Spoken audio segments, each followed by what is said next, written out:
So when the flame was split, flames went and lit upon those 68 men, and 2 of them shot out the front gate of the temple.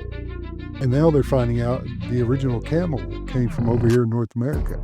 And they were called by us, guess what the name was? The Cure Along.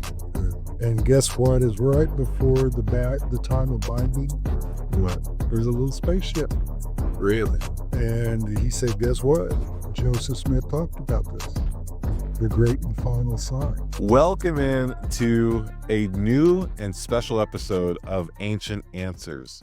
I've got my friend here, Latter-day Chad, and of course myself, also known as the Lion or Ancient Answers on social media. We are here with a special guest, and that is Shawn Little Bear. We're so stoked to be able to have him. We've been wanting to get him on the podcast for a long time. I mean, for a long time. How long has it been since you've been? Like 2 months. I've been saying this for like 2 months. After I saw some of his old clips on YouTube and I'd seen them passed around for a while. I was like, we need to figure out how to get a hold of this guy, because a lot of the stories he's talked about are crazy, like in a good way. It's super cool stuff. Yeah. And I think it's funny for me to say a long time, because we've only really been doing Zion Media for like 5-6 months. And then here it is that, Ancient Answers, we don't have very many episodes yet, but this is an exciting time. So before we really jump right in, I'd like for you, Shawn, just to kind of share a little bit about yourself, because some of our viewers have never heard of you. Some of our viewers are Zion Media viewers as well. So maybe just tell us a little about yourself. Like, I think some of your stories on YouTube, but where are you from? And obviously you're native. What tribe are you a part of? And how did you get associated with the LDS Church? Wherever you want to start. Okay. Sometimes my voice is a little soft, so I may have to speak up for everybody to hear me. But my name is Shawn Little Bear. I come to you from the Southern Cheyenne Nation. I am full-blood Southern Cheyenne. My family, my brothers and sisters, my mother and my father, my grandparents are kind of the last of the full-bloods. There's very few of us left. I myself, out of my 5 brothers, I was the only one that joined the military. Out of my 5 brothers, I'm the only one who came back and went traditional.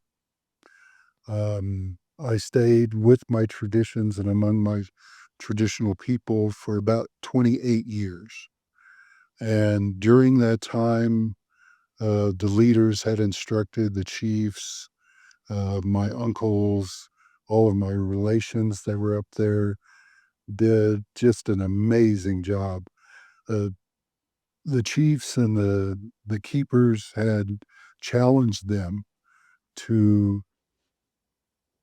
pour their knowledge and wisdom, stories, everything they had into me, so that I would learn who I was and why I was sent back to them. When I was younger, I was rescued by the LDS Church. They put me in the placement program. And What year was that? It was 1976. Mm. And I was a youngster. I was just glad to be out of the orphanage where they rescued me from, but it took a federal court order. So the church went to federal court for the first time. In my case, my older brother, my younger brother, my cousins, to basically tell an orphanage, we can take care of these children better than you can. So that's what the whole thing was about. It was a federal case because we are federal wards as Native people, and we are state wards. So we have a number, just like the Jewish people. What? That number stays with us. It's not tattooed on us, but the federal government, everyone that is a ward that they recognize is given a tribal number, and you have that number just like your Social Security. Only Social Security can be changed. This number cannot. Do you remember what your number is? I've got the number with me. As when I have to produce it, I say, this is who I am. I'm recognized as a tribal member. Amazing. And when I went through federal court, that's a whole different story, but it was the community of Christ that ran the orphanage. Mm. So in federal court, the social workers, the lawyers for the LDS church took on the community of Christ and the RLDS. And it was over full-blood Native children. And the church won, hands down. None of that's known because ICW stuff is not public. And they will tell you, you do anything with this information, you're going to federal prison. What's IDW? Indian Child Welfare. Got it. It's ran by the federal government. So when we were released, the first place, the social workers, the lawyers said the only closest place that we have with a church office building and church social workers is Independence, Missouri from Oklahoma. So we were taken to Independence, and they found a family that would accept my older brother, myself, and my younger brother. And they lived way out in the country in Jackson County, Missouri. Yeah. So that's where I was taken. And then my older brother got into BYU after his mission. He wanted us here, so we were transferred about 7 months later to Utah Valley. I started in Provo, went to Dixon Junior High, graduated from Provo High School, went on to BYU, and then I wanted to go on a mission like all the kids, and they told me, no, you don't know who you are. And When you say they, you mean the church told you? my father was a stake president, my foster father. And he was also the head of the communications wing at BYU. What's his name? George S. Barris. That was just foster father. That was my foster father. Okay. And he knew the literature, the writers, because he was part of the communications wing. He was a professor until they made him the kind of like head of the whole building. And he knew people like, I don't know if I'm allowed to drop names, but he knew Hugh Nimley.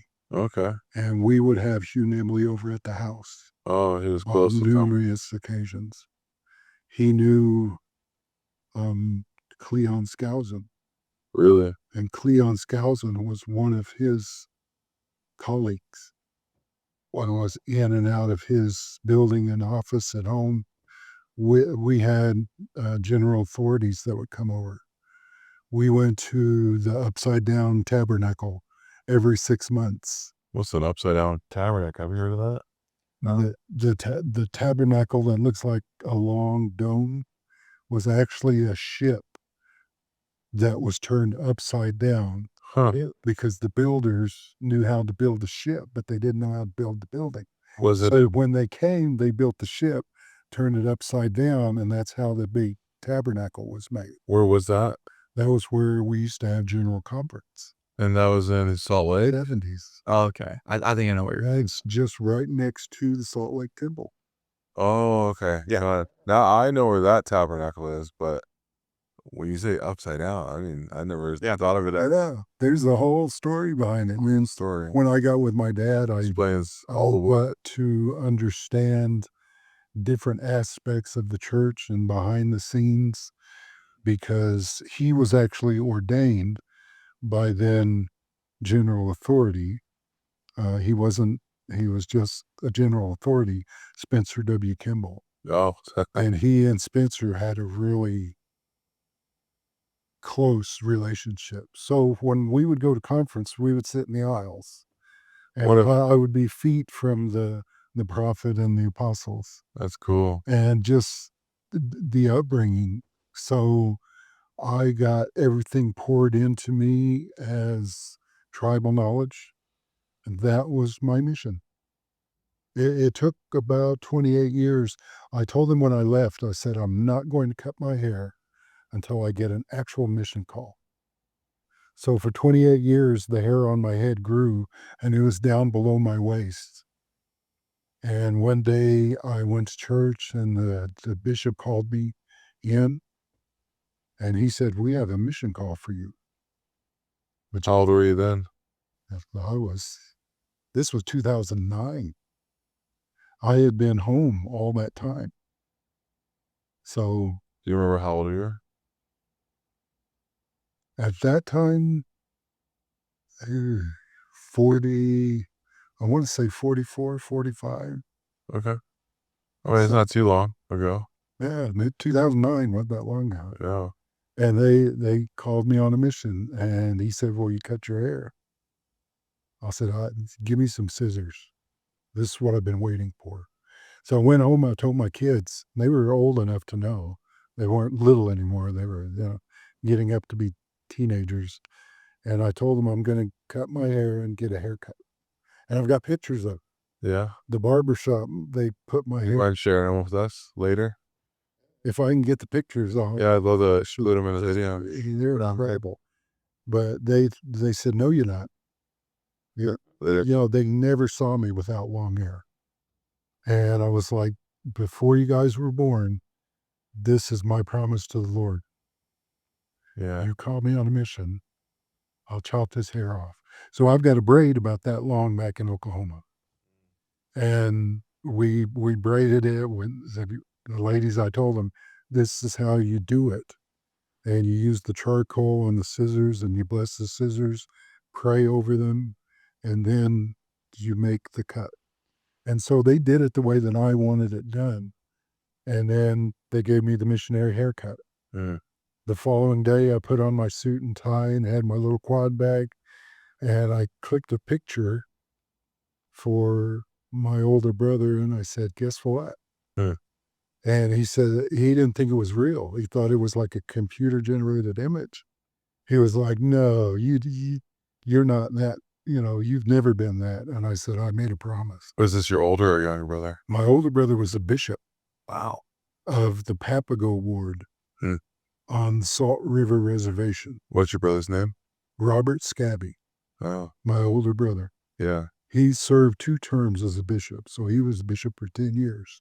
Got it. And he said, where are you going through the temple? I said, I guess you're in Oklahoma.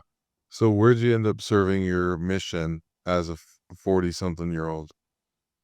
I was with the missionaries. They had called me in numerous times before. Okay. The mission leader, we had a cowboy that was a mission leader. I forget his name. It's like right on the edge of my tongue. But he came in, he was wearing a cowboy hat. He was 7 foot tall. And he would just tell me, he said, little bear, we got a new batch coming in. And we need you to teach them because we're not getting in native doors. And when I went out with This is where? in where I lived, all to the west in Oklahoma. Okay. So I said, there's certain ways you treat the tribal people. There's certain things that you do, and there's certain, things that you're not supposed to do. And you guys are doing them, and it's offending them. And then you get the door slammed, and you don't get let back in. So I was teaching each set of missionaries that would come into the area. And finally, they just said, why don't we just call you on a mission? You can go out with the missionaries. So they called me on the mission, and I started going out with the missionaries. And we did it full time with the board members, and I was teaching them. And they're boys that I've met here recently who remember what I taught them. Whoa. And I run into them on the street, and they're like, you live here? And I was like, yeah, I moved here from Oklahoma. And they're like, Great. do you remember me? I was Elder Benson, you know? And I was like, yeah, I remember you. Clearly a special. So tell us more about like what we've gotten to learn more about you is that you have a role with your tribe. And so you've served a mission, and I assume that after your mission, because I've seen some of your videos online, you're teaching how to make a drum. You've been on some other podcasts, but could you tell us more about what you do for the Cheyenne tribe, or what you've done for the Cheyenne tribe? Well, I came in through just helping the traditional people. I showed up and wanted to learn. And next thing I knew, they said, no, we know who your family is. We know where you come from. Mm, And you've come out of, the woods, basically. You came out of the woodwork because they don't force anybody to learn traditional stuff. You have to come out of the world, modern day world, and show up and say, I want to participate, I want to help, whatever. So I came through the dog soldier side. I wanted to be in that society that my grandfather was in. So I learned the ways and I told them, I think I'm ready. And so after in 1986, after showing up for a little bit, um, year after year after year, they said, okay, what do you need? We'll help you.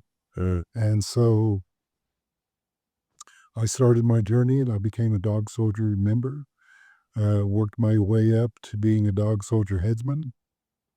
What does it mean to be a dog soldier? It means that you live your life, you make a commitment to live your life a particular way, Hmm. not as an ordinary person, kind of like, So does that mean you're fighting, unless it's maybe a spiritual battle? uh, right now, the ones that we fight are basically behind the scenes for our people and the spiritual battles.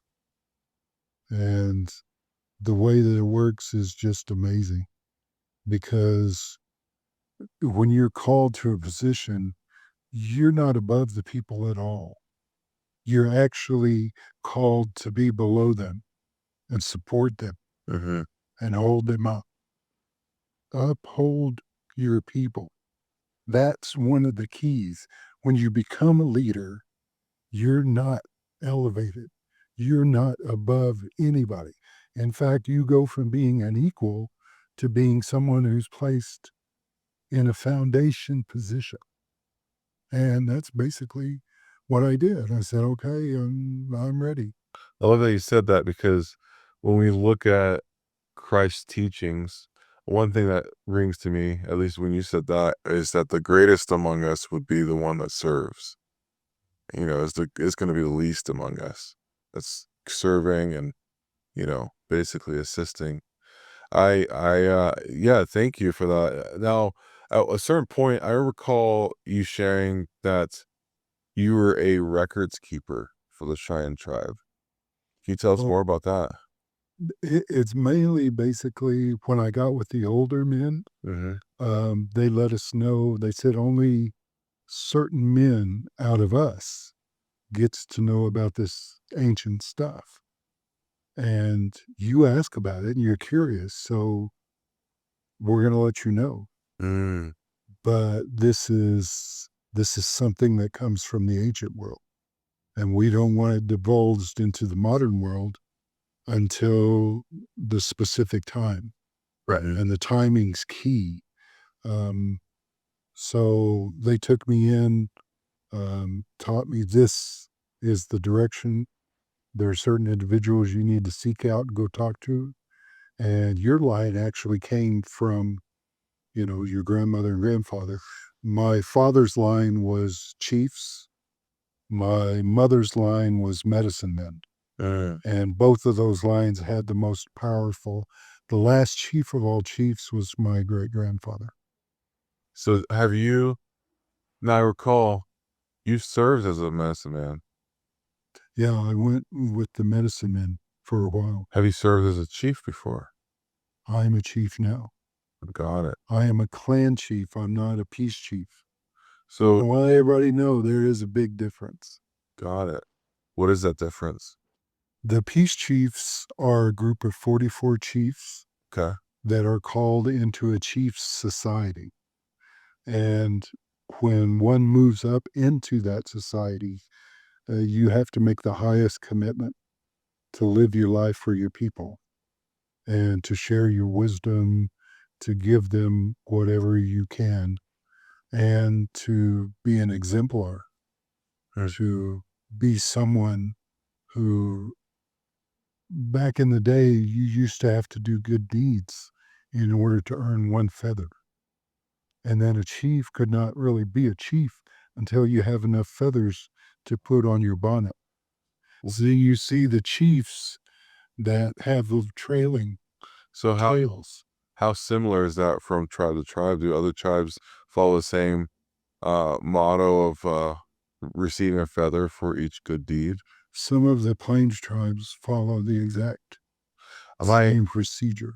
reason why I asked is because I learned recently that my family has had a headdress, and I was shocked when I heard that. And it's, I guess, and I'm learning more about my own Cherokee, family lines, but um, it's fascinating to understand that that's how the headdress or some headdresses are built. Is through Well, those are the peace chiefs. the peace chiefs. From the societies come the war chiefs. Mm. So to be a clan chief is a war chief, and our feathers don't go back like the peace chiefs. Theirs are what they call relaxed headdresses. Ours stand straight up in a circle. So there's some symbolism of it standing straight up then, or Yeah, the actual feathers are peaked. The round part is taken off, and it leaves two peaks on each feather. So as we um, do our society and the spiritual things are brought forward and told this is what we need to work with and this is what we need to do for our people. One of the things I did was a diabetic study for basically the society. And they said, you've been to college, you can be the one to help do that. So I spearheaded the thing. Mm. I said, I'll go into the world and we'll find out what this thing's about and I'll report back. And I did report back. And it was such an interesting voyage that they sent me on. And it would take a whole show to tell you about that. But I met a Japanese doctor and two university professor doctors, one out of Chicago, one out of NYU, and they all had background information and thick paperwork saying, "Hey, we got something to share with you." And I said, "I've got something to share with you." And the little Japanese doctor said, "I have something to share with both of you." And we met here in Salt Lake at the conference. It was amazing. We were like pushed together. And when they showed me what happened and the chemistry in the human body behind what made diabetes affect Native people, Mm. I was blown away. I was like, whoa, this is the reason why was because before a certain date, all the natives were skinny, but they were healthy. And their horses were skinny and healthy. And I flew into the Grand Canyon one time, and the people that were coming in as tourists that were, quote, knowledgeable, saw the horses and they said, you can count their ribs. And the natives say, it doesn't matter. They're healthy. They can run up and down these cliffs because we're using, traditional methods on them. Well, they got turned into the federal government because they told them they were starving the horses. Mm. So it happened way back then. What happened was the Japanese guys said it happened to our people too. Guess what? When they took the samurai swords away and our people lost that fear. The same thing happened to you guys when they put you on reservations and then you couldn't hunt. They would bring you food. You had pasture cattle, pigs, chickens, all that stuff, and you could grow your own food, and they gave you the seeds and were teaching you. They said you guys lost the fight or flight response. Yeah. And here's what happens Critical. to the body. They said your liver contains certain enzymes, but there are certain key enzymes that you cannot get through your mouth. And those key enzymes break up into hundreds of key helper enzymes. And they said when your body temperatures, and that's where the guy from Chicago came in. He said when your body temperature drops, and he had these huge thermometers that did increments of degrees, not just when your body drops below 98.6, which they considered normal way back then. He said when it drops every 2 degrees, you lose about 10 to 16 enzymes within your body. So I'm not sure if I'm remembering this right, because I've seen like clips of you online and stuff. Am I right that you're like the records keeper for the Cheyenne tribe or something No, like? we're in a group, okay? And they don't just make you that for life. Yeah. They do some of the chiefs and some of the headsmen that are given responsibility. Right now it's just the knowledge. There are 16 men that include the arrow priests and the leaders, and there can only be 16. And if one of them is to be the first, then one of the 16 men have to die. So usually it's one of the elders that has stepped forward. So it's kind of like the 12. Yeah, it's kind of like It's a lifelong calling. The 12 are within the 16. I mean, we have like the 15. I mean, and we used to have the presiding patriarch, so that would make 16. Oh. Actually, the top one is not a prophet. To us, he is the chief of all chiefs. That is the top position. But there's one at the top. He has 3 headsmen, counselors with him. And then there are the 12. They come from 4 different factions. So they're 3 headsmen apiece. And then below them, where the headsmen actually come up from, are the 70. And out of that pool of 70, they're broken up into 4 warrior societies. Yeah, so you guys have like a corner of the 70 then too. Actually, it's you who have it after us. We came long before you guys. Yeah, we're doing Hebrew rituals every summer. That's the reason why they came to us and they asked, why are you guys doing the ashes of the red heifer? And the Jewish men that came from Israel, they couldn't believe it. They were blown away. We were doing it exactly, but we were doing it native style. Yeah, I talked to him about this. And they were like, why? Who taught you? Who? And we were like, dude, you got to speak with him. He's the one that gave it to us. Yeah, it's interesting. I'm curious what your guys' 70 would do, because for us, I'm not sure what the 70 does for like the LDS church, right? I do know that there was a 70 in the Bible, like when Jesus established the church. But No, it was Moses. yeah, and Moses had the 70 elders too. But it never Well, really. do you know the reason why? Moses was the one that started them here on the earth because he couldn't handle the squabbles. He couldn't handle the day-to-day. He couldn't get anything done for the Lord. And he went into the temple. He said, Lord, I'm doing nothing but settling fights all days long between the major camps, the heads of the camps. Right. And so the Lord said, okay, call 70 of your wisest men from each of the 12 tribes. Okay. And so Moses made a list. He got his wife and everybody and said, hey, we're going to make a list. Let's do this list. And so they made a list of 70 men. And they sent the proclamation out all the directions under the flags. And they said, these men are to come to the temple and meet in the yard. The morning came when they were supposed to come, and there was only 68. And Uh, the Lord said, continue. Whatever's going to happen, I will let those other two. And so Moses asked one of the guys that were helping, said, hey, what about the other two? They said, literally, they're holding their family apart from killing each other. They can't come. You take them out, the camp's going to go into war, and those families will be at war. Right. So literally, they're physically separating them right now. So God said, okay, Moses, your anointing, I'm going to take half of it. So he split the flame from over his head.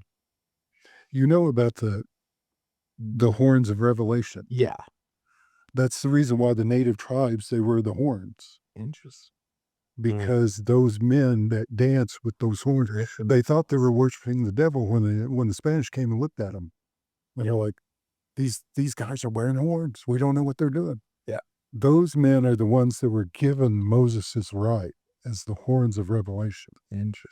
So the papal hat and those cardinals that wear those hats, they turned them this way.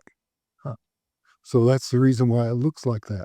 If you turn them the right way, it looks like two horns. Yeah, that makes a lot of sense. So when the first 70, the Lord said, okay, now tell them this is what's going to happen. I'm going to divide it up and chop it into 70 parts, and the flame will anoint on each one of these men. Moses said, God, I'm in your hands. You do it. That way I could do your work, and we won't have to worry about the camps. Well, even in these men charge. So when the flame was split, flames went and lit upon those 68 men, and 2 of them shot out the front gate of the temple. And they found those men, and bam, they lit on top of their heads, and their families fell down and kneeled. And they said those men started to prophesy and tell them, this is what's going to happen in you guys' future. If you continue to do it, then this is what God's telling me. And the other ones that were in the court were all gathered together, and they started to prophesy. And they'd never had God's power on them before. So now there's 70 men that Moses could rely on. And he said, okay, now you have the authority, you have the power. God has sent you and anointed you to go out to the millions within these 12 tribes and handle all the business day to day and leave me to do God's work.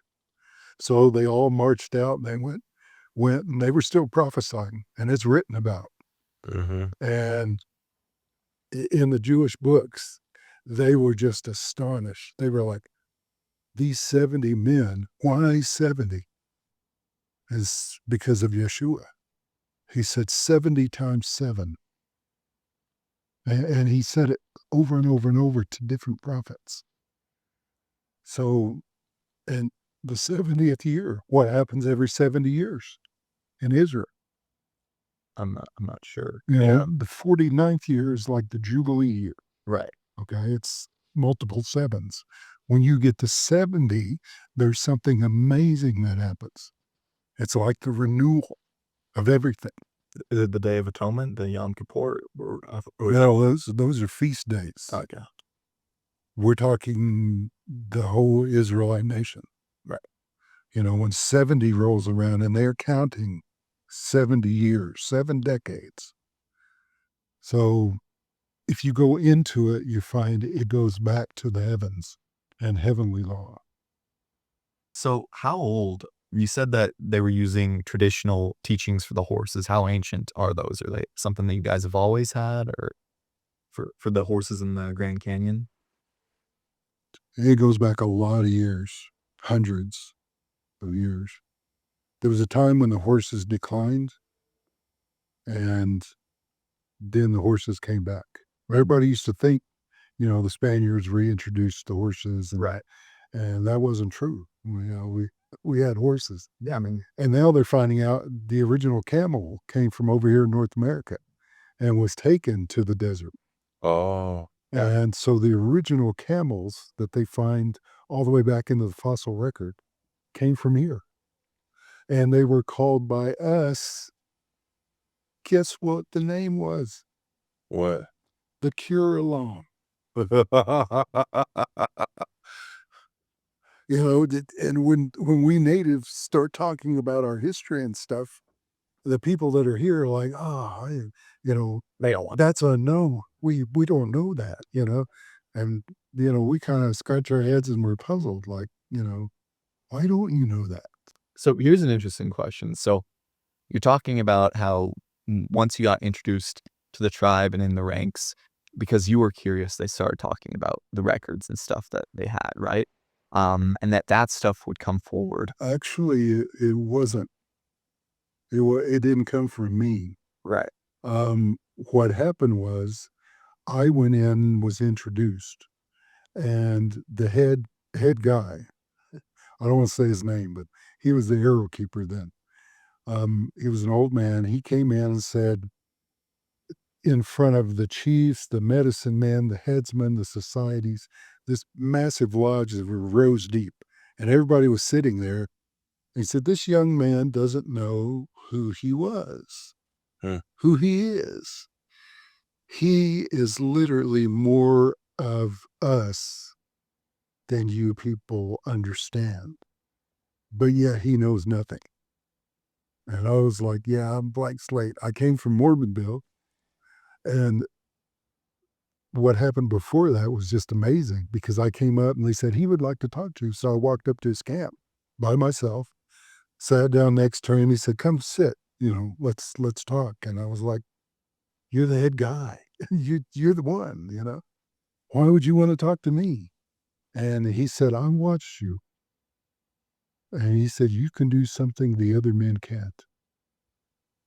And I'm talking the old men. I'm talking your uncles, your chiefs.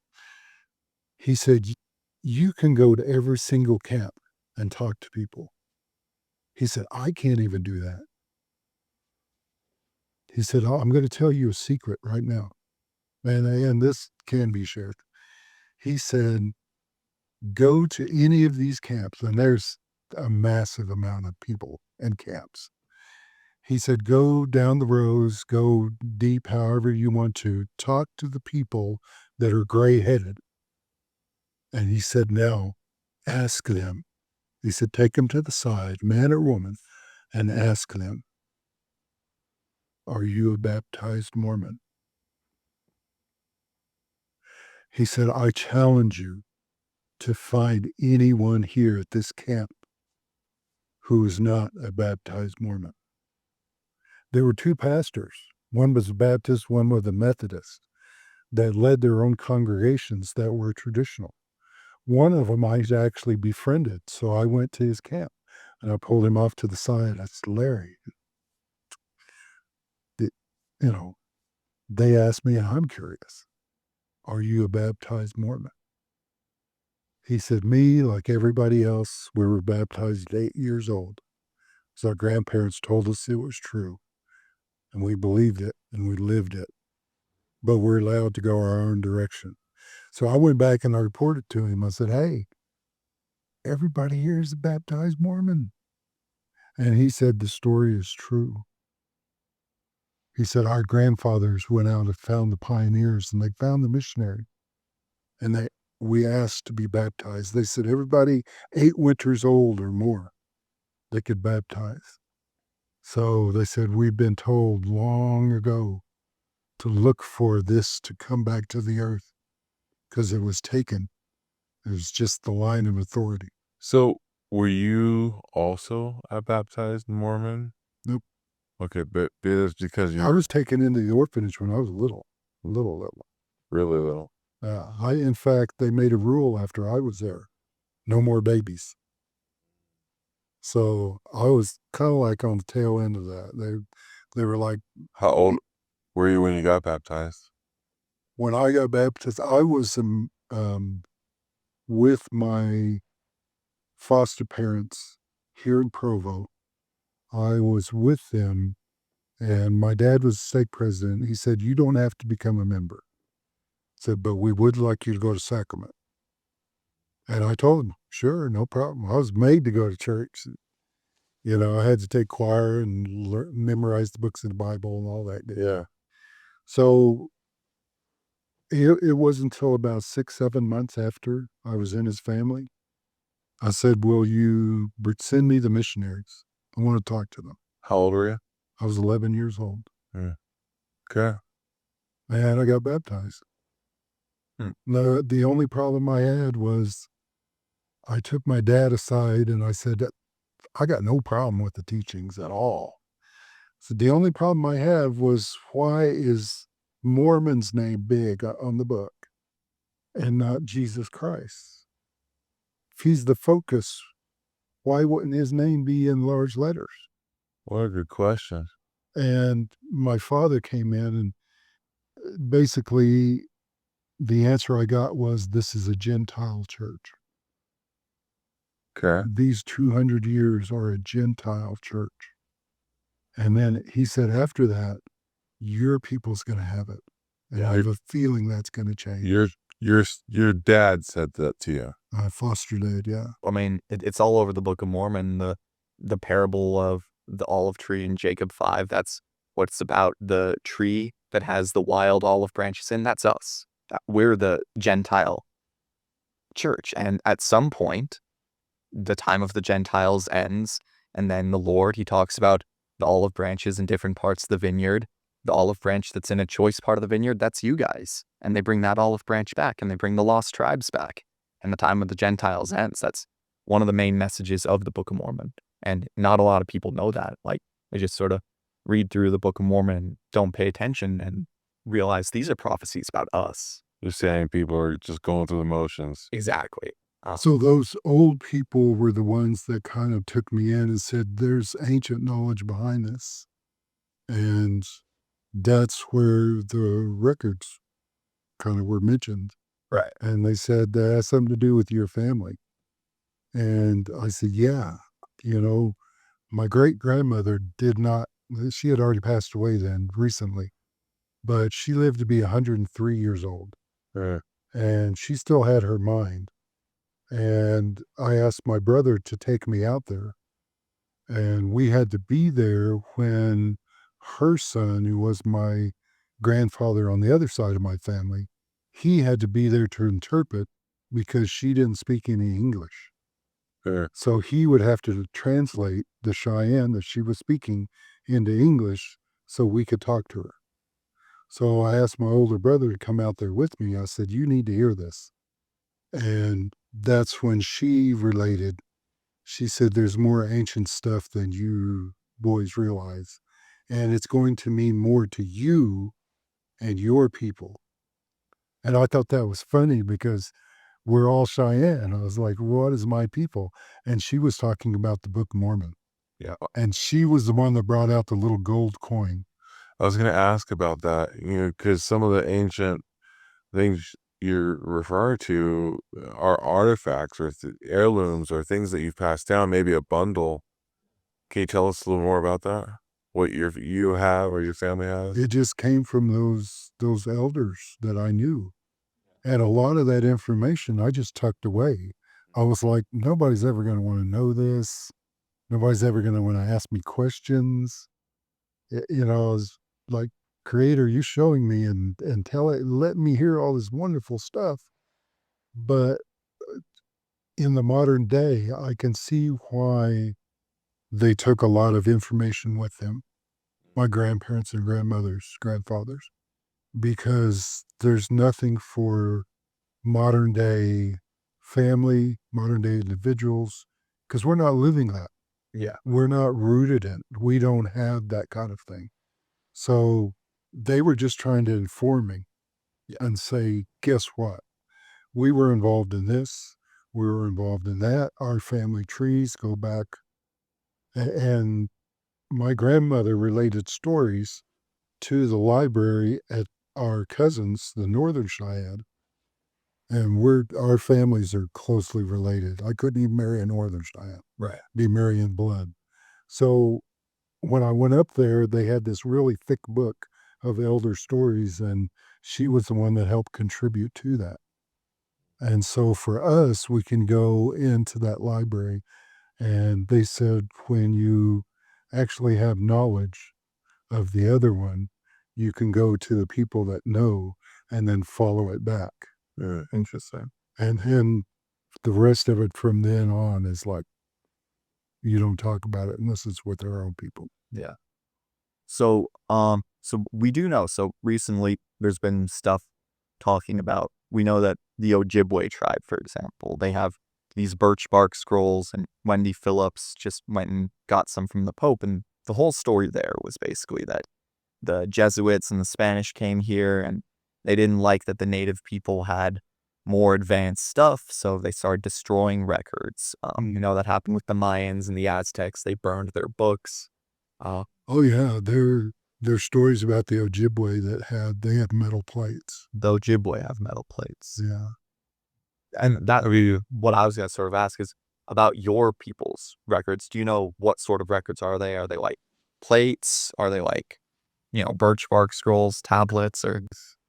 Scrolls, leathers, rawhide, written on, a lot of them are on skins. Okay. And then the real ancient ones are written on metal plates. Okay. So they are one-sided. So they're one-sided metal plates? Yeah, they are. They're not dual-sided. Are they sort of like the Brewer's Cave type plates, if you've seen what those look like, or? I've held some of those. Okay. So it's similar to that then. Yeah. Do you know like what language these plates are written in at all, or? They started as Reformed Egyptian or Block Hebrew, and then they move up through progression through time. Okay, so the language kind of gets distorted as it goes along, and No, or it changes, or What do you mean? yeah, What do you as mean it by that? moves up. What do you mean by that? there's progression Okay. because there's a syntax that goes along with the scribe position, and you're taught that syntax, and you're taught a little bit of the history of where symbolism, pictographs, and what is called glyphs, and then petroglyphs is what modern day society calls them. You go up through language, you go up through what it did start out with is drawn sound and drawn sight. You wonder where all the things came from, and it goes back and it'll tell you the story about how the original was written and why it was written that way. They called it Reformed Egyptian. It wasn't because it needed to be or it became distorted. It needed to be reformed because of the separations that were occurring. Okay. And so there was a diagram that was made, and that diagram basically was the coordinates for leading into which alpha tribes had records. Okay. Because the smaller tribes relied on the alpha tribes for direction to bring stuff into existence. They didn't have the numbers, so they kind of had to hang around them. So anciently, there were certain tribes here and there all over Turtle Island, and each one of them knew about the others. Sometimes you were at war with them, sometimes you weren't. Sometimes you're at peace and friendly. You would go to them, and they would update their records from your account, and then you could update your records from their account. So when you went north, south, east, west, and then the legs of the turtle, they had the tail, you would go all over Turtle Island and you would look for certain key indicators. Okay. So it was an organization within an organization within an organization, layers deep. And if you didn't know about it, they said you're not supposed to know about it. Okay. So when we did ours anciently, it was because there was an ancient thing that said, hey, you guys got to keep this. Right. At certain points through time, you could tell, okay, it progressed. It went from one part of the syntax to the other, whether it was language or sight. And it's kind of like having a key, Yeah. kind of like modern day, you have a dictionary at the end that will tell you what the words mean.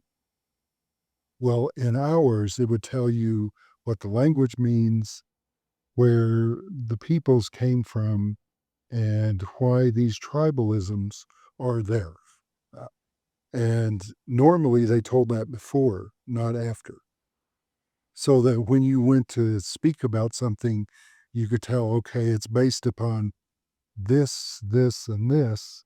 And then our people had to move into a new realm, move to new lands, start doing things differently. Yeah. There's Change. big weather, climate changes, new things grow, old things die off. Right. The big elephants had to leave because there wasn't anything for them to eat. They were dying off. So they were put on ships and sent back to where they came from. So And we called them, guess what? what do you call them? What were the other ones you couldn't figure out? Humans. Humans. Yeah. There were different kinds of humans. So those are like the mammoths that we find across the Americas, or elephants. The mammoths were north. Okay. These were elephants. Okay. And those were were they more down south then, or? You're thinking too modern. You got to get away from that, dude. These stories go way back. It's not about cold up north and warm down south. Where the Great Lakes were, there were palm trees growing around them. Yeah. Really? But there was an ice time where the ice sheet reached from the Atlantic to the Pacific, and in the middle of it was about 1.5 miles thick of ice. And there was an earthquake that split that big sheet from coast to coast right down the middle, and people could not get from up there to down here. So up there, we actually left part of our people up there. And there's a story about that. And they had no problem with the hunting grounds. It was green up there. There were trees. In fact, when we did meet up with each other, believe it or not, it was over 130 years later when we could actually start coming back together. And then 300 years later, we had a big thing where we almost went to war with each other. We found out we were speaking the same language. Yeah. And then we got with them, sat down, and they said, guess what? We found a place. We went so far north. We found a place that has all 4 seasons. Interesting. And we were like, there's a lot of ice up there. And they were like, yeah, go beyond the ice. Keep going north. We think you go up and over. And it wasn't like that. They went up and in. Huh. That sounds really familiar. About some of the stuff that Joseph Smith talked about And going up north. Now, that little axiom painting where it shows the earth in the middle and it shows over the North Pole, there's another sphere. Yes. And then down below, there's another sphere. Yeah. Well, guess what that is? When you go so far north, you flip upside down and you're on that other sphere. Huh. Yeah. Like Our people said, when the moon is in a certain phase at night, that pathway opens. You can come out or you can go back in. So the north, is this like the North Country where the 10 lost tribes supposedly went type of thing? Or You're thinking moral again. You need to get away from that. Don't start throwing things in there. Northland is very different. than what we think. The land of where we're at is very different than what we think. We've been here for thousands of years, and we could tell you stuff, and I can't even touch on some of it in just a few hours of Right. interviewing. So the LDS Church, are they aware of like these traditions or these records that the Cheyenne or other tribes have? What's sort of the situation there? Because a lot of times, like from any sort of outsider viewpoint, if you haven't talked to people like yourself, people will be like, "Oh, the Native Americans, they don't think anything of the Book of Mormon." Meanwhile, there's people being like, "Oh yeah, we're all baptized Mormons here." And on the other hand, there's this idea that like the church doesn't have any contact at all with the Native Americans. So are they aware of these records that you guys have? Because you said that when the time is right, these things will come forward, you know? Oh yeah. Oh yeah. They're very aware. And a lot of them are very curious, but they don't let it out publicly. I gave a fireside in St. George, Utah, a year ago last summer. There was these modern day pictographs that were painted by a Paiute tribal member. He was Shibbits-bad. The people gave him a retaining wall that's holding the hill back right next to the sidewalk. And it was blank. And they said, whatever you want to paint on there, as long as it's not obscene, as long as it's, kosher with your people, have at it. Do what you want to her.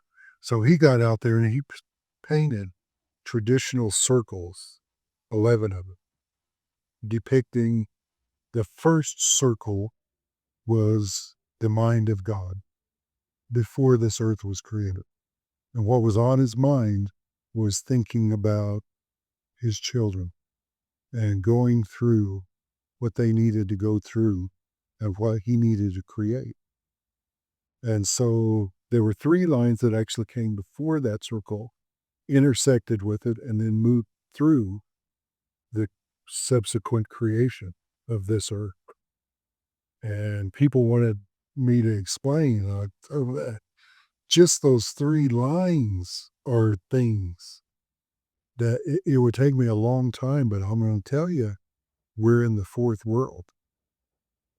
Now, when Mormons, Latter-day Saints, LDS people, including Temple people, the Dash-day Saints, when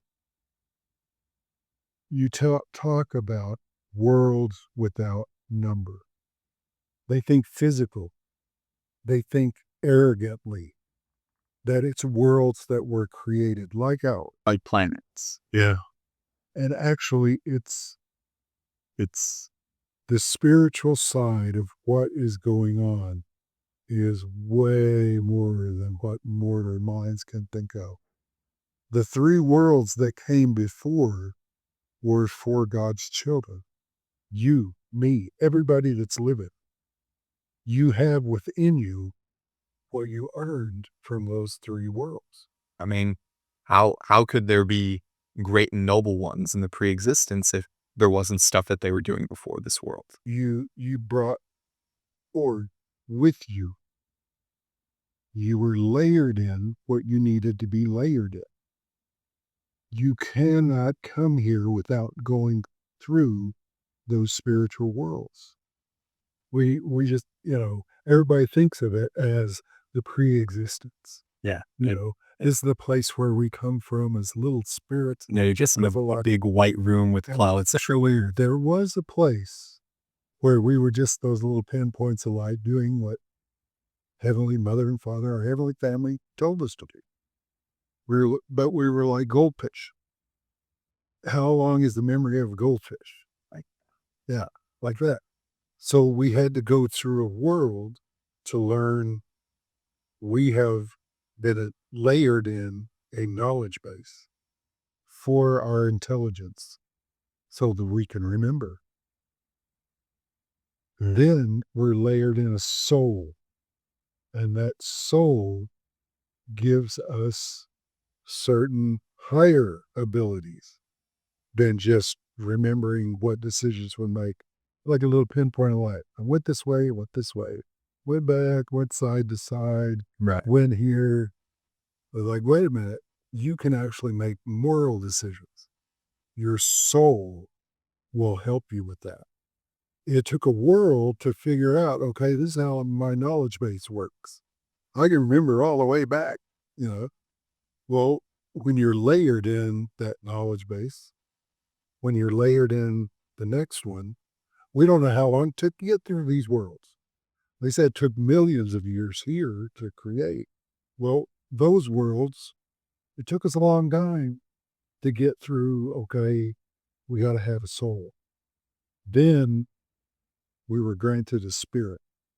We had to go through that world too. So those three lines coming in, what's on the mind of God is God said, okay, here's what I'm going to release and let known unto man. That is, so he painted it as little speckles inside God's mind. Inside God's mind are white specks, blue specks. And the rest of everybody else will follow. What he was looking at was the white are his saints. The blue are his Israelites. Garnered with those three worlds that came before and all of the spirits that are ready to come into this new creation, all the accoutrements of mortality placed in it, and then kicked it off, and then the black thing comes in from below. And then there's a black face that divides his people up. So what's the black thing that comes in? It's the episode. Yeah, I was about to ask the black face, what it symbolizes, and And he has his marshal too. He has his order. He has his thing that he's granted. Okay, you can tempt man, but there's only a certain distance. There's only a certain amount that God will allow. yeah. So when you go through those circles, it goes through all the dispensations of time up until the last one before the millennial circle. The last one's not really a circle.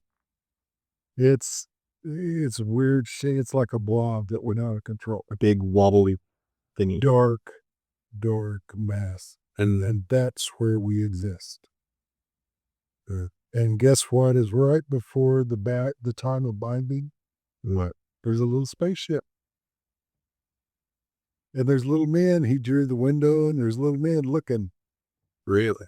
And he said, guess what? Joseph Smith talked about this. The great and final sign. And then we see all these UFO things going on in the news. We see it on the Congress. They're like, what's going on? There's UFOs or AEPs or whatever they're calling them now. I mean, it's showing up in the news. Yeah, I mean, It is a hoax yet. it's over Congress. I mean, and Tucker Carlson, he talked about how he's like, I've read the declassified UFO documents, and it was so shocking that I wasn't going to show it to my wife. But I think that these beings, they're something spiritual, right? And he doesn't think that they come from like another planet out there, but that they come from other worlds, like you're talking about, like dimensions almost. That's what it sounds like. Because some of the leaders of them are the ones that were thrown into the earth. And so like the Watchers in the Book of Enoch. The reason why is because, and the reason why I didn't want to work out there, because I had a friend of mine that came to me and told me, you don't want to do this, guy. You just don't want to. I said, no, I get a bad feeling. Because if I go out there, I got to sign my life away again. And I don't want to do that. Well, when I came back, all kinds of amazing stuff happened, but I was let back into civilian life. Mm-hmm.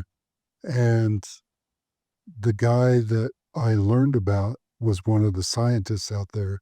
He became one of the Majestic 12. Mm. And he was the one that saw the Indian and collected the rock and kind of gave it the name Creation Rock. And they were like, this is the only rock on the earth that is 4 billion years old that we can actually see, touch, and feel. The rest of it all over the world is, how far below the surface. So it does amazing things. And Hollywood took it and ran with it. Of course, Noah. You ever seen Noah with Russell? Ooh, yeah. With the You know, Nephilim, the the little giants. the little rocks that he has that he chicks off and can start fires. It's based upon the creation rock. Mm. So when they came back, I was like, how far back does our knowledge reach as natives? Because I was just learning. And certain spiritual things started to happen. And they started teaching me it goes way back. So So these beings and UFOs, whether they be like fallen angels or whatever, do the natives think that they're good or bad, or some of them are good, some of them are bad? a lot of them won't talk about them. And one of my older brothers, he's passed away now, but his wife still lives in our tribal jurisdiction. They gave her the house, and she doesn't have a house where she's from. Where she's from is Dulce, New Mexico. Her family has land at the bottom of what's called the Archuleta Mesa. When I used to go there and we used to travel through to Arizona or to Utah, we used to stop and spend the night there. And we'd go out on the back porch and look up at the mesa. And they said, there's stories that we don't talk about unless, we look around and make sure nobody's, listening. And the story about the guy from the CIA, that's true. Mm. When they dug into the top of the mesa and then found the aliens were in a cave system down there and then went to war with them and they sent special forces in. So these things, do you think that they're like aliens in the way we understand, or do you think it's something that we don't? They were tall grays. Tall grays? Gray being. Tall grays. And they had been down there. Well, this is long after the war. If you go to Dulce, and they won't talk about this, but my sister-in-law said, yeah, we'll tell you exactly where to go because it's on our tribal land. You go down to the highway and go up and over Dulce. You go out a certain amount of miles, and then south of the road, there's a little shack. In front of that shack is a metal monument. It's flat. You can't see it from the road. You go out there and look at it, and it'll tell you exactly. This is where Operation Gas Buggy took place. Underneath here is a shaft that goes down so many thousand feet. The U.S. Army drilled the hole, and they put an atomic warhead down it and set it off. Wow. Now, why did the government do that? They called it gas buggy because they wanted to drill gas wells. Well, they said, there's no gas well within 100 miles of here. Yeah. Said the government did that because of the aliens. They wanted to let them know, hey, we're serious. You F with us, we'll just hit you with atomics. And that's a monument that's out there. Wow. You look in front of the new elementary school that they built. There's a circular thing where they put their flags in Dulce, New Mexico, the elementary school. You go out there, you look at that whole flat thing, and it has all these lines going different directions. The exact direction of each line points to a specific place in the West. One of them points exactly towards DIA. Interesting. One of them, Denver International Airport. Hmm. One of them points exactly to Tooele. Wow. The Army base that's out there. Well, the proving grounds. we should probably do because we've had if you're familiar with Michael B. Rush, with his stuff on the Book of Enoch and talking about basically the Book of Enoch, when it talks about these men coming down from the stars and having children with the daughters of men, and then that's where giants came from. He's talking about the same stuff you're talking about. And we should do a whole You podcast. just go to those places and stand on it and see. One goes that way to the West Coast, one goes up to Utah, one goes to DIA, one points directly at the Capitol, and it says on there, this is where one of the nexus is, that base and this area for the Underground Railroad, the tunnels that they had dug. That guy that came out and said they deflagrate the rock, they don't use those big turning machines. And so he was like, nah, those aren't big enough. The ones that they do have a laser thing in front. It melts the rock and makes the rock into the wall of the tunnel. And they're more massive than those big round things that tunnel through. And they're beneath us, transported all the time. Amazing.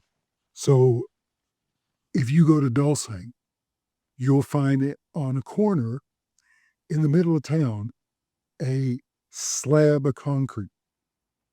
That's just a slab. And if you ask anybody in town, hey, what was this? It was a filling station, a convenience store. You ask them what happened there, and they'll tell you, we don't talk about it. What happened was, in that war, they agreed that the aliens could have so many human beings. A quota. So I understand. One of them got out, came screaming into town, barricaded himself in that convenience store, and started calling radio stations. He called Art Bell and was like, they're after me, they're going to get me. Sure enough, the army showed up. They didn't take him into custody. You know what they did? They surrounded that store with armored vehicles, and then they called in the bulldozers, and they said, this is it, come out. Or so they told all the townspeople and tribal people, they said, don't talk about this. And they opened up 360 on this gas station. I mean, they said they were shooting for 30 minutes. So I gotta wipe this out. The bulldozers wiped it clean. Well, actually, before we lose the sort of topic, there's something that you mentioned earlier, and I'm not sure if it's something that you would want on camera. So if it is not something, we can just cut it out, this entire part. But you did mention something about bringing some sort of records to the church or something and them freaking out. When I did that interview, okay, I went down to St. George, did the fireside. Afterwards, this guy came up to me. He said, I'm a tribal liaison for the church. And I just took 2 tribal leaders into the granite vaults, what used to be the granite vaults. They said they moved everything out of the granite vaults. I said, I know. I had friends that were called missionaries, and that was their position, to move everything out of the granite vaults. There are no microfiche, there are no church records, there are no nothing. They moved them to a different location. What they did with the granite vaults was they started putting in Native American artifacts. Oh, they got so much Native American artifacts. He said, he said literally 3 days ago, I was standing in Native American awe. He said, I couldn't believe my eyes what I was looking at. He said, these Native Americans, they trusted us with some of their sacred things, and we put them in the vaults, and that's what's up there now. So are we talking like gold plates or everything? So the church has additional. Who is this? No, it's not the church. It's the natives that have control of that. Okay, so the church moved theirs elsewhere. Okay, so the church is just like owning the storage unit and letting the natives keep the records there, or did the church just move out of the granite vault? Church moved everything out of the granite vault. And they gave it to the natives. You may want to edit part of this, or else they might go after you. That's why I got sunglasses on. They don't know me. They were called missionaries.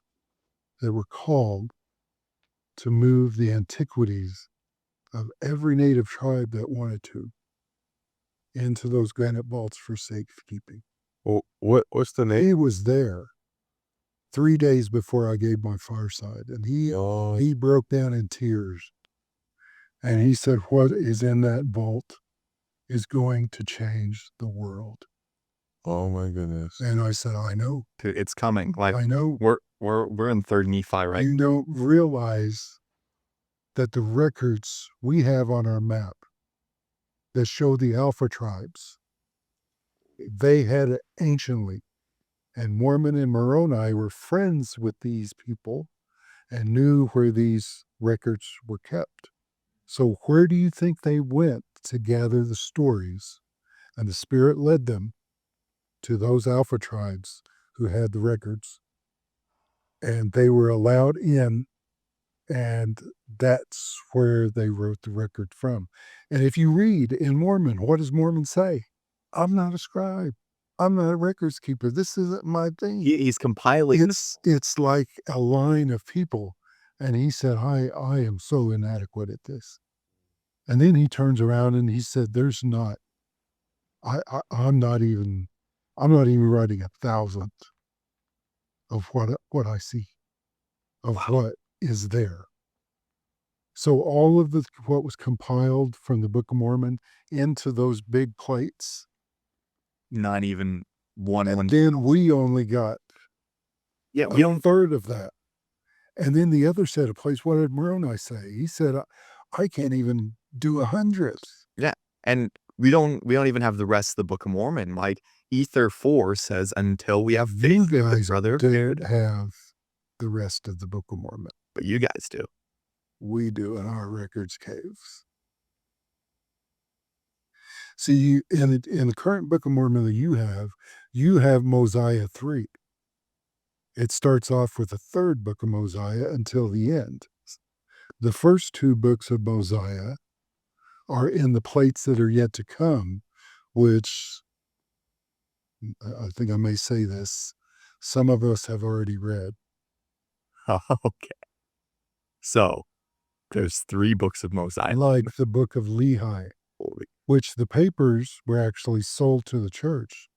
Not sold, they were given to the church. When my brother was alive, he went and sat front and center in the big convention center, right in front of the apostles. And one of them got up to speak, and it was Dieter Uchtdorf. This was after the guy that we baptized on my mission, who is a Hiram Smith descendant, direct descendant, and he's in the descendancy to be the prophet of their church. In fact, at that time, he was number 2 in line. His cousin was just a couple of months older than him. So he came to us. He said, I want to go in that building. And we told him that's the only temple in Oklahoma. And if you want to, you got to become a baptized Mormon. He's saying, well, who can baptize me? He's like, believe it or not, I want a Native American to baptize me. He said, because they're the true branch. They're the original guys. So when we baptized his whole family, he said, hey, guess what? My family's the one that kept the 116 pages. 2 of those pages are maps. No. They're not written. Ancient map Are they like American maps or like Middle Eastern maps? from here in this land. Do they like show where the like Cumorah like depositories are? Or I have no idea. I didn't see them. but what's the his name? church has the Book of Lehi. What's his name? What he found and what he had, he said, I don't want to sell them. I want to give them to the church. Holy crap. At the same time, guess what the church bought? From Emma Smith's family and descendants, they paid for her original cedar chest full of Joseph Smith manuscripts. His writing, her writing, everything. they gave the other church $42 million for it. Wow. So who So they got all the original writings. who's the missionary that went into the granite vault? You said it was a No, it was an old man. old man. Wait. What's his name? I'm not sure we're allowed to say that. I can ask permission of him, but I don't want to Chris- say it on camera. Yeah. That's fine. And then the He other, came to my fireside just last year. really? That's where he was saying 3 days ago, I was standing in the granite vaults. And then the person that you just mentioned now, what was their name? Which one? The guy whose family had the Book of Lehi manuscripts. Yeah, the Lehi. That was Daniel Judd. Okay, cool. There was some of that stuff that was controversial. Oh, got it. Dude, this has been like one of the coolest things. Yeah, I will say we're gonna pause right here because we've got A part two sometime. His dad was the one that had Hiram Smith's lap desk. And he said it when I was a little boy, he opened it up and he said he was using as a paperweight the little golden ball that had a peaked point at the top. It was on little stand legs and it had 2 needles jiggling inside of it. Yeah. And he said he used that as a weight for his papers on his roll top desk. And you want to know something that's crazy for the audience? Because I'm sure you already know this, but earlier on, before we started it, I'm sure this is going to be edited in somehow. Shawn was talking about the Walker Lake incident in 1870 when Jesus Christ, he came to groups of Native Americans there. I don't remember how many it was exactly, but a lot. And he anointed 12 of them there to be his servants. So the Walker Lake Convention. Ooh, I know about that. The Walker Lake incident. Was it in 1870 or? It was in late 1870s and then 1882 or 3, I think it was. yeah. And when it was held in Nevada, there were a bunch of natives that showed up and they had been invited spiritually. And they had been shown where to go in visions. And so they came from wherever they were and they just showed up. Said, we're here, we were invited spiritually, and they welcomed him in. And they said, this is kind of the convention. And one of the things was that if Joseph Smith had lived to be 85 years old, he would have been there and he would have seen the Savior in this life. And then when the Savior came to them and instructed the natives and said, this is, in order to keep this thing going, in order to have the basis for the remnant, this needs to happen and take place. And he said, to ensure that you know that it's true, I'm going to bring my father tomorrow night. So the following night, he brought his father, and God told him, it is true. Listen to my son, and all will be well. He said very few words, but they all knew it was the Creator, and he left. And so before Jesus left, he left him with instructions, and he said, before I go, I'm going to anoint 12 of you. So he walked around, and as he was speaking to them, instructing them, he picked certain ones out.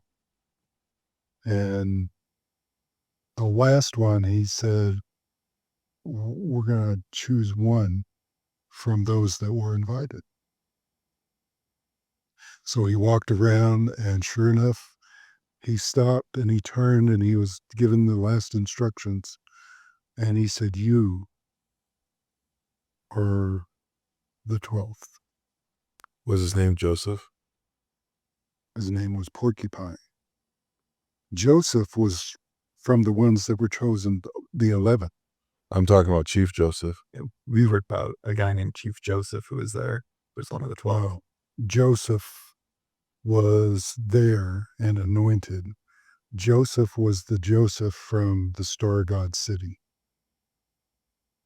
He was the one from the city on the earth that lives the law of consecration, who is still here. So that's the Chief Joseph. Yeah, that's the guy we've heard about. Yeah, so I had learned about a Chief Joseph that was there at Walker Lake, And that he's still here today. and that he leads a tribe that's very recluse, in Mexico somewhere. It's way in southern Mexico by the Guatemalan border. Yeah, and so I understand that whenever they are spoken of, they know about it. They know when someone is, like right now, they might get a, Yeah, the records that they keep are amazing interesting. because they know every single event that's happening around the world. Their scribes write it down. They're writing the history of the world now. So in order to make contact with them, you have to pray, and then they'll send a runner. There's a tribe beneath them that guards them. Okay. And the Shagargans are the ones that hear about it and that send missionaries out.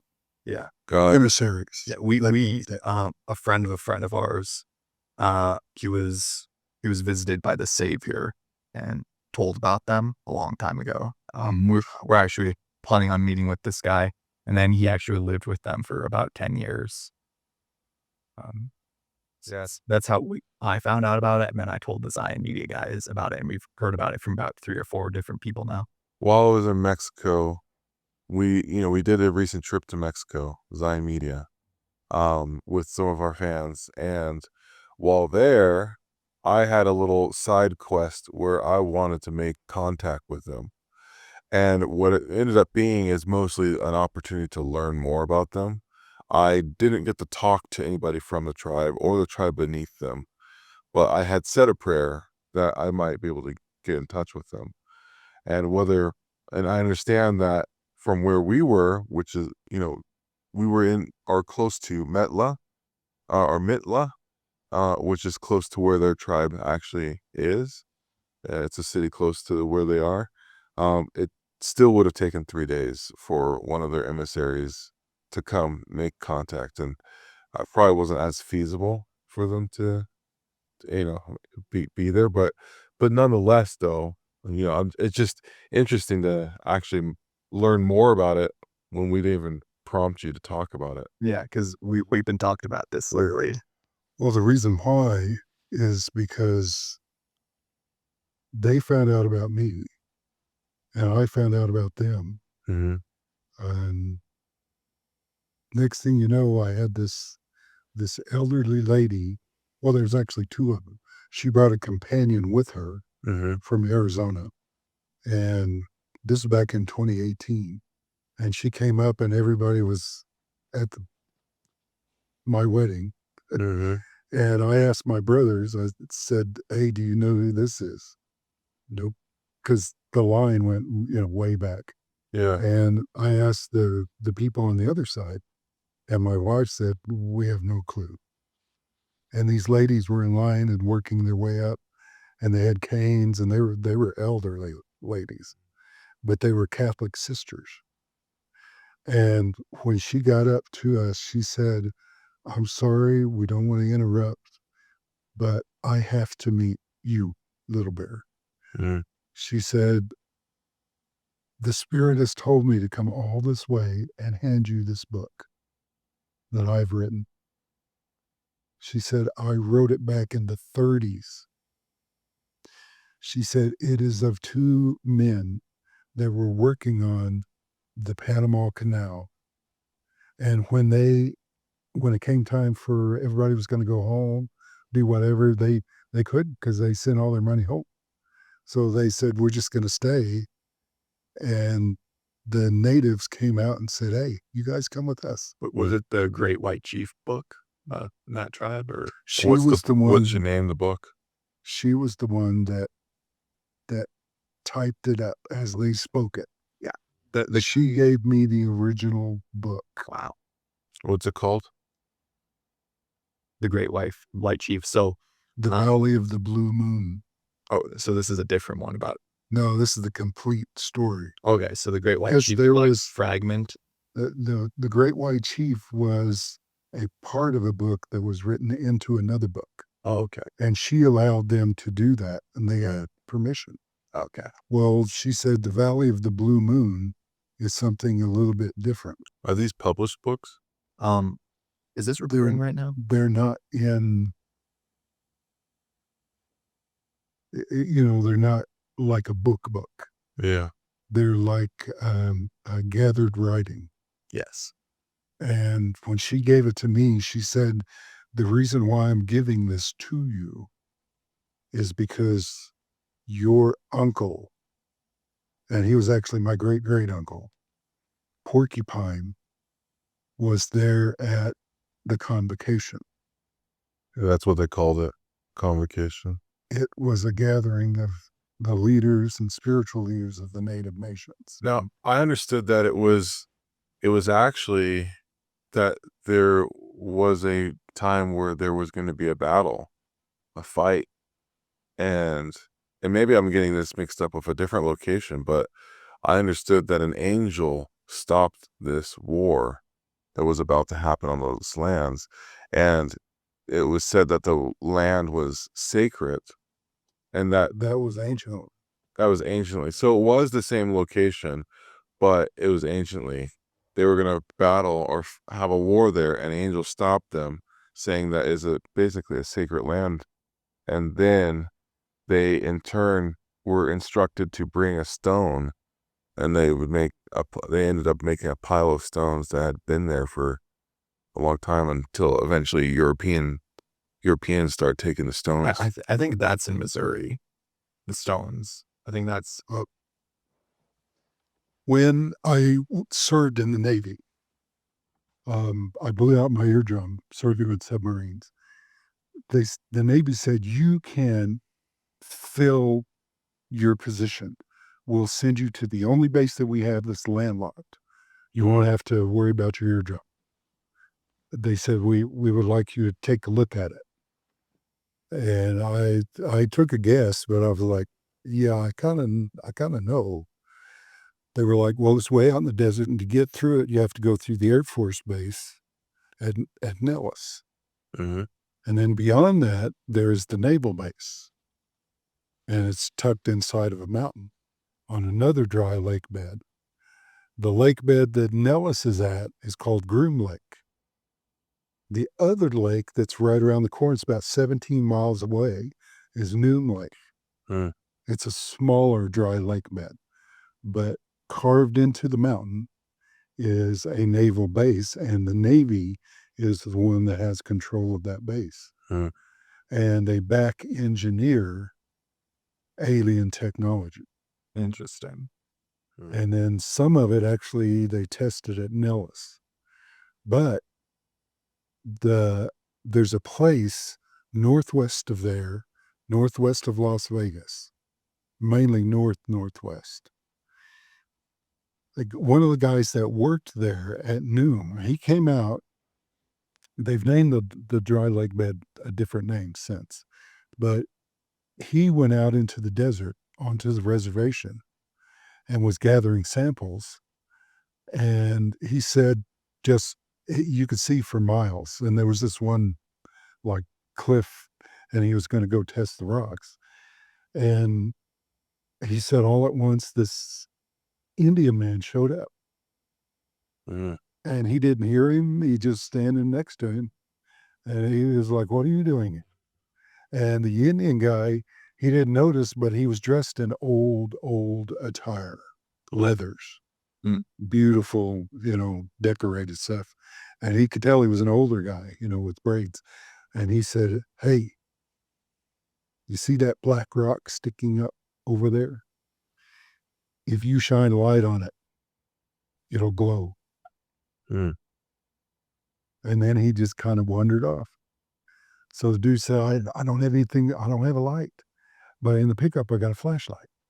So he turned around, and then he was going to thank the old man. He turned around and he disappeared. So he went to the pickup, got a flashlight, went over.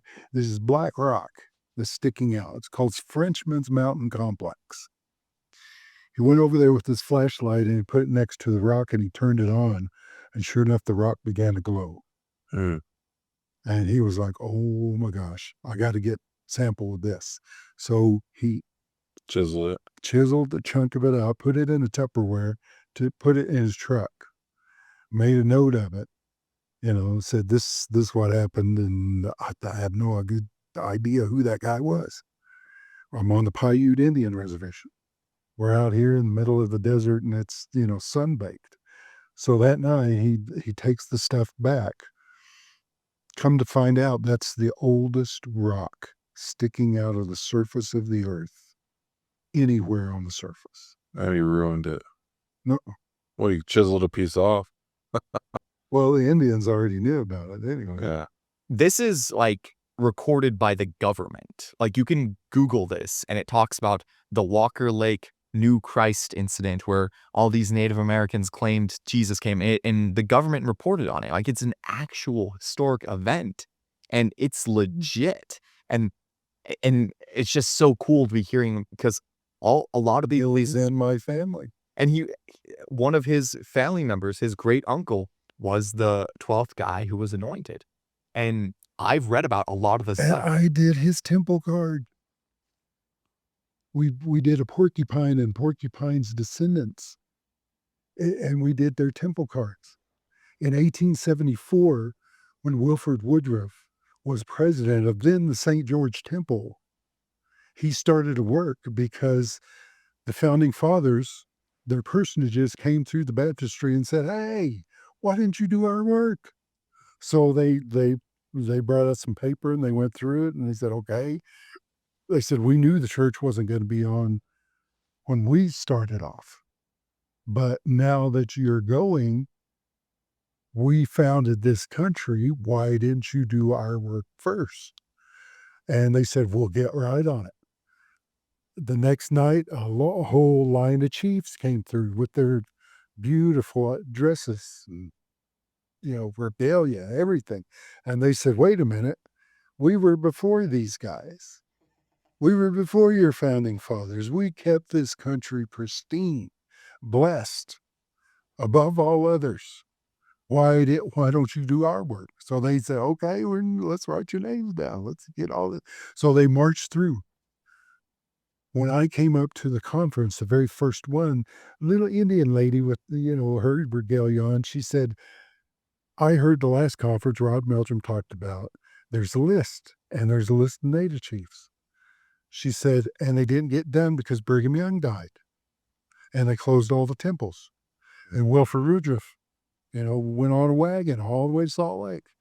Well, she said, every record I could find, we've done the founding fathers, we've done the chiefs, all in the records except one. And she said, "I completed everything last Tuesday." And I had just given my talk. I was mobbed by people, and the Spirit whispered in my ear, "Check your records." What year was this? And I was like, "Wait a minute, it's 2015. I said, "Wait a minute." Wow. So I went home to Oklahoma. I had a lot of records. You know about my suitcase full of temple cards. I went through everything. It said, "Check your personal records." So I went in and got my shoe boxes out. I was going through all my personal records. There he was, among my family. The one chief from the Great Lakes that she couldn't find. And I asked him, "What are you doing in my records?" He said, "I'm your ancient relative. Because you are a Book of Mormon person. Your family is a direct descendants of the Hebrews that come from ancient Israel. You, my friend, have royal blood." When I met with one of the guys, the Jewish guys that converted to Mormonism, he said, "Where are you and your family?"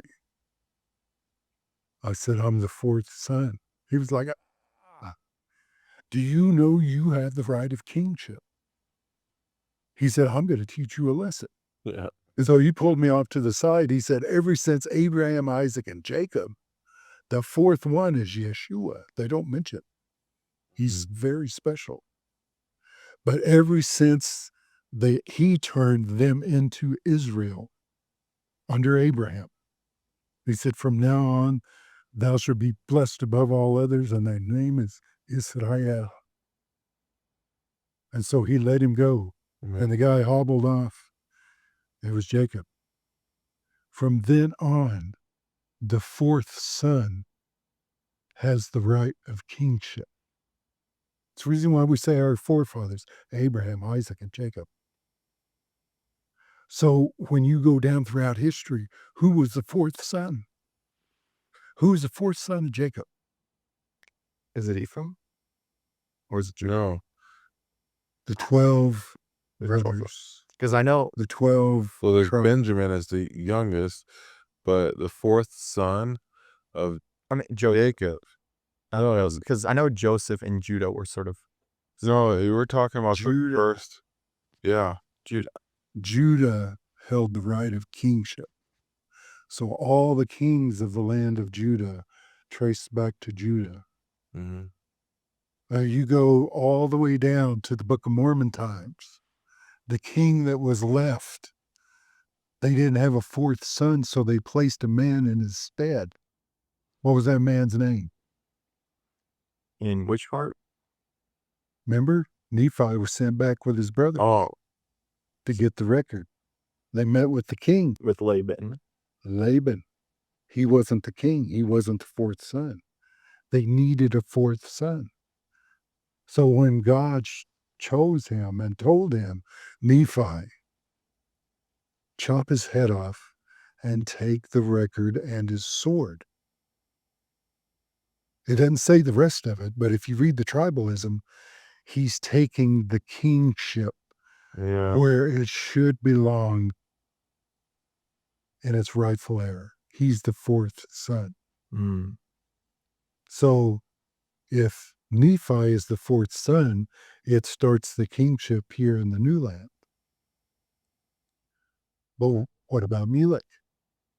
What about his dad, Hezekiah?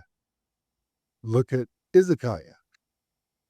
What do they say? We're going to bring your sons before you and we're going to slay them. 3 of his sons were slain before him. And then they poked his eyes out and then they killed him.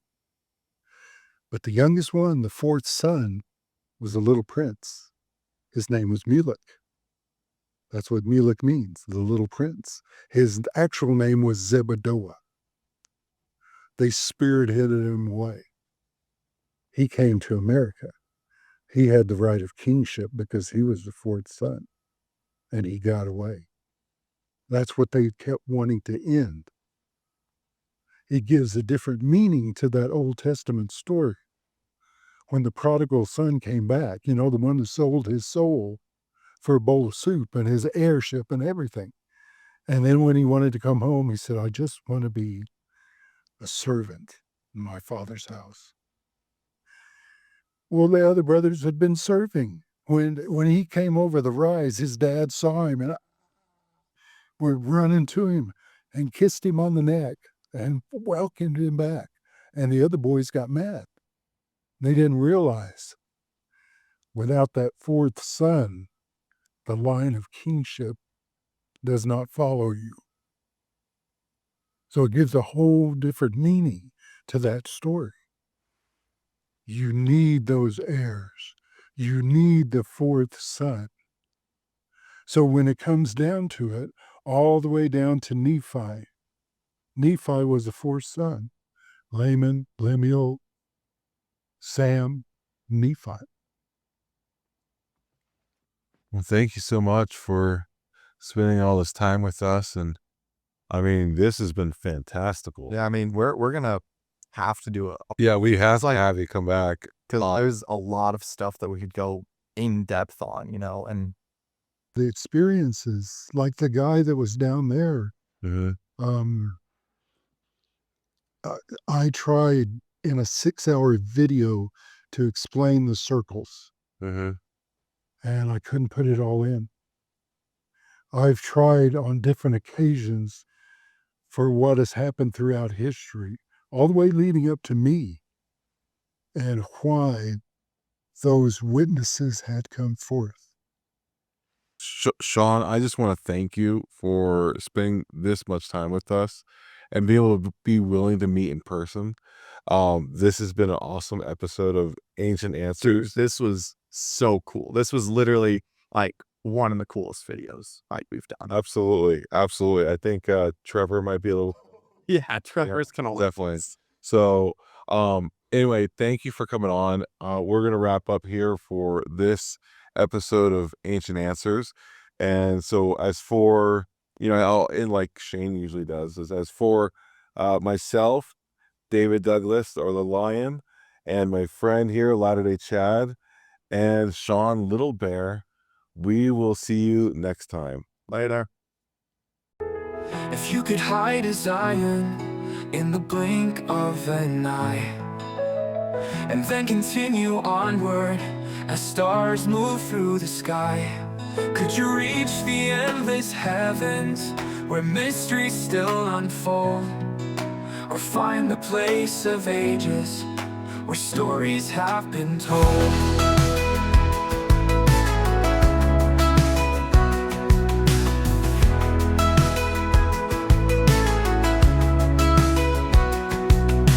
See the first beginning where no boundaries confine, or view the final gathering where truth and wisdom shine. The Spirit softly whispers, no mind has seen that place, nor found the endless reaches beyond time's swift embrace.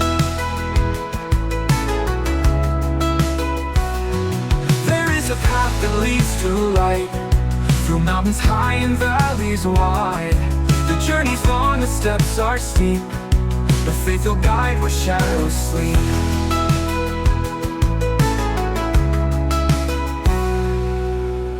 The words of God are endless, new worlds and lives expand. Progress and growth continue in one eternal plan. There is no end to matter, there is no end to grace, there is no end to spirit, there is no end to space. And so we walk with hope in hand towards Zion's promised land. Through every trial, through every test, we seek His peace, we find His rest. There is no end to Zion, no end to love's pure call. Those who seek its promise will find their all in all. There is no end to Zion, no end to love's pure call. For those who seek its promise will find their all in all.